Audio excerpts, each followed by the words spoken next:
Le doy la bienvenida a su programa Palabras Mayores. Hoy vamos a hablar de política con Julio César Hernández de Marcatextos. Vamos a analizar quiénes son los 10 políticos, los 10 hombres más cercanos, y hombres porque no hay ni una sola mujer en esta lista, los 10 hombres más cercanos al gobernador electo Jorge Aristóteles Sandoval Díaz, y vamos a analizar quiénes son y la expectativa que obviamente tendrán, porque seguramente estos 10 que les nombraremos estarán en el gabinete, en los espacios más importantes del gabinete del próximo gobernador de Jalisco, que entrará en funciones el 1 de marzo. También hablaremos sobre este reto que se tiene en Jalisco por el propio Jorge Aristóteles Sandoval, de concretar cosas. En el gobierno federal parece que están logrando concretar acuerdos, hacer que las cosas sucedan. Y bueno, Jalisco es un estado que ha dejado muchos proyectos a medias. Hoy vamos a hablar precisamente también de esto con Julio César Hernández. También le vamos a hacer alguna recomendación del uso de su tiempo libre, que tenga también actividades recreativas, actividades de tipo cultural, y por supuesto también le tendremos una propuesta de lectura, una recomendación de un libro. Así que no le cambie, y sin más, vámonos con este segmento que patrocina marcatextos.com. Marcatextos presenta. Marcatextos presenta. Pues Julio, se está acercando cada día más el día en que el gobernador Jorge Aristóteles Sandoval habrá de tomar posesión del cargo, y bueno, hay cosas que analizar en este asunto. De estos dos temas, si quieres, vamos empezando con el de los proyectos inconclusos, de los que Jalisco ya está harto.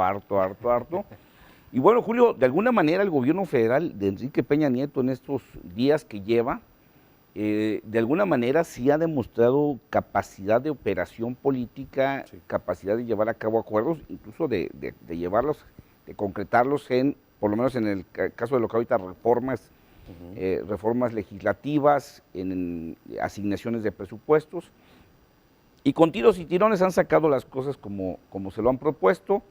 A eso de alguna manera se le llama gobernabilidad, que las decisiones del gobierno se concreten en la realidad. Y bueno, en el caso de Jalisco hemos padecido 18 años, por lo menos en el caso de los gobiernos de Acción Nacional de estos últimos 18 años, una cantidad de proyectos que se quedaron a medias. Algunos diríamos en el tintero, pero ni siquiera muchos se quedaron en el tintero, muchos se fueron a tirar millones y millones de pesos en acciones y en obras, que bueno, que esperemos que así como el gobierno federal del PRI ha logrado concretar cosas, pues que también Jorge Aristóteles Sandoval y su equipo lo logren, ¿no? Sí, claro, fíjate, hablabas ahorita del gobierno federal y nada menos, bueno, han logrado el asunto del presupuesto. Así es. Por supuesto. Han logrado el asunto de, por ejemplo, hoy se dieron dos hechos interesantes que tienen que ver con, pues de alguna manera, la efectividad del nuevo gobierno priista a nivel federal. Por un lado, el Consejo Nacional de Seguridad, Sí, en el que se dio a conocer las estrategias en contra de la inseguridad pública. Al parecer ahí todos los gobernadores de extracción de diversos partidos coinciden en el planteamiento que se presentó, ¿verdad? Exactamente. Y por el otro, hoy el secretario de Educación, Emilio Choaifet, se reúne con la maestra Elvester Gordillo, y previamente, días antes, el sindicato de maestros había manifestado su apoyo a la reforma educativa. O sea, muy tersa estos logros del recién iniciado gobierno de Enrique Peña Nieto, que bueno, sin querer verlos replicar exactamente aquí en Jalisco, bueno, sí, significan un reto para un gobernador de un estado que estuvo gobernado 18 años por Acción Nacional. Recordemos que a nivel federal estuvimos gobernados 12 años por el PAN. Bueno, creo que de ese tamaño es el reto de Jorge Aristóteles Sandoval, de lograr concretar, como bien dices, acuerdos, proyectos, y proyectos no solamente que tienen que ver con cuestiones de carácter textual, por decir, iniciativas hacia el Congreso, sino de obras, de acciones que en beneficio de los ciudadanos, que creo que es lo que caracterizó a todos aquellos fracasos de los gobiernos, de los 3 gobiernos panistas, que pues sí, efectivamente abonaron una gran cantidad de millones de pesos que podemos decir se fueron a la basura. Tú recordarás pues, aquellos inicios de los gobiernos de Acción Nacional con Alberto Cárdenas Jiménez, Sí. la necesidad desde entonces que se decía que ya ahora sí estábamos en las últimas, que si no se hacía una obra hidráulica importante, Guadalajara se iba a morir de sed, ¿no? Y tú recordarás aquella propuesta de concretar un acuerdo con un grupo de bancos japoneses que se conoció popularmente como el crédito japonés, sí. que fue imposible sacarlo porque fue imposible llegar a acuerdos en la Cámara de Diputados local. Sí. Fue imposible llegar a un acuerdo y ese crédito se suponía era para iniciar una gran obra hidráulica que dicen desde entonces y desde antes, desde con Guillermo Cosío priista, que era urgentísimo porque Guadalajara estaba a punto de secarse, si no teníamos otra fuente de alimentación de agua para el consumo humano. Y bueno, se quedó en discusión y nunca más se pudo aprobar ese dichoso crédito y por lo tanto con Alberto Cárdenas Jiménez se perdió esa oportunidad de construir una presa. Ahí había 2 proyectos por lo menos que no se concretó, ¿no? Pero ese proyecto hidráulico ni se concretó con Ramírez Acuña, ni se concretó con Emilio González. Fue imposible, pero lo que sí se concretó fue un gasto multimillonario que ahí quedó enterrado en la barranca. Sí, por supuesto. Una de las dificultades con las que siempre contaron los gobiernos panistas en Jalisco fue la falta de operadores políticos, la falta de negociadores, la falta de buenos cabilderos que pudieran ir sacando esos temas poco a poco.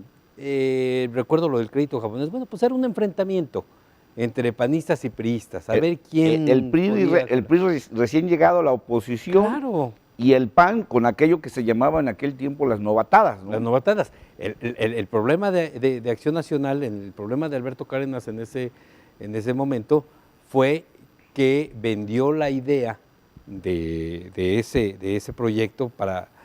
y el argumento de contratar ese crédito japonés, que era para precisamente traer agua a Guadalajara. Sí. Cuando se ponen a investigar los diputados priistas, resulta que era más bien para esta limpieza, para el saneamiento hidráulico de muchas empresas que no querían pagar obligatoriamente como lo que les correspondía por ensuciar el agua. Exactamente, entonces el gobierno estatal iba a entrar a subsidiar el saneamiento. Exacto. Toda esa confusión, esos engaños que de alguna manera hubo con este caso, pues provocó que por supuesto nadie confiara en las razones o en los argumentos que daban para poder contratar ese crédito. Y eso solamente en el gobierno de Alberto Cárdenas, ¿no? Y bueno, si hacemos la lista, se quedaron reformas legislativas, reformas constitucionales en el camino, se quedó acá en la barranca el proyecto de hacer un museo y un estadio. Así es. En la primavera se quedó el proyecto del estadio de atletismo.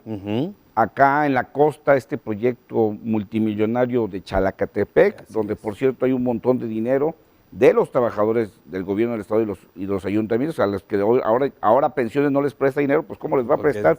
Si el dinero está ya enterrado en Chalacatepec, otro dinero enterrado acá en las villas panamericanas del Bajío, porque recordemos que las del Parque Morelos fue imposible que se construyeran. Y sin embargo también se le invirtió muchos millones de pesos, quedaron también con mucho dinero invertido.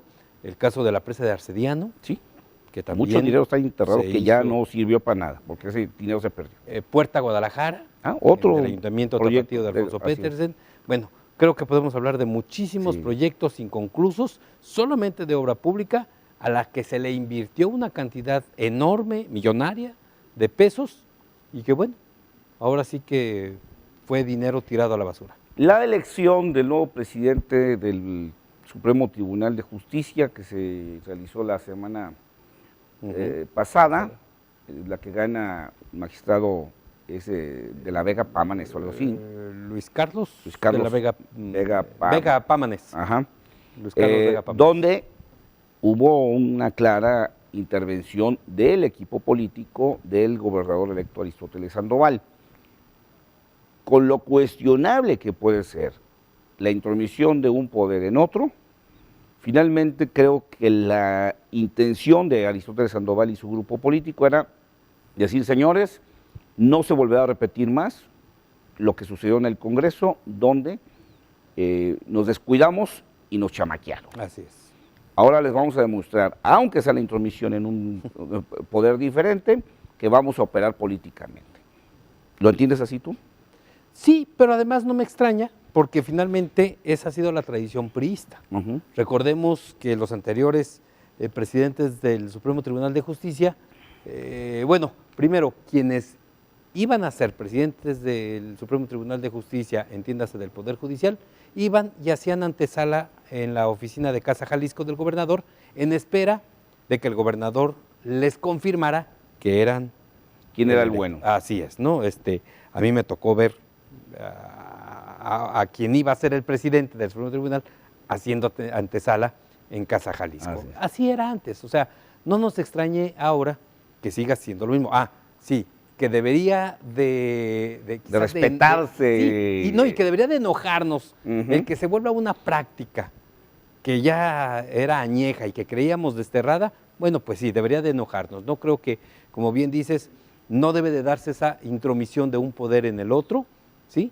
Pero mientras el Ejecutivo mantenga la Hacienda Judicial en su poder, pues creo que eso va a seguir siendo lo natural. Y recordarás, Julio, que también Acción Nacional quiso tomar el control del tribunal. No, por supuesto. Otra metida de pata de tantas que hemos enlistado, ¿no? Sí, que fue lo primero que quiso hacer Alberto Cárdenas. Así es. A Vicente Fox, cuando llegó de gobernador en Guanajuato, le salió perfecto. Así es.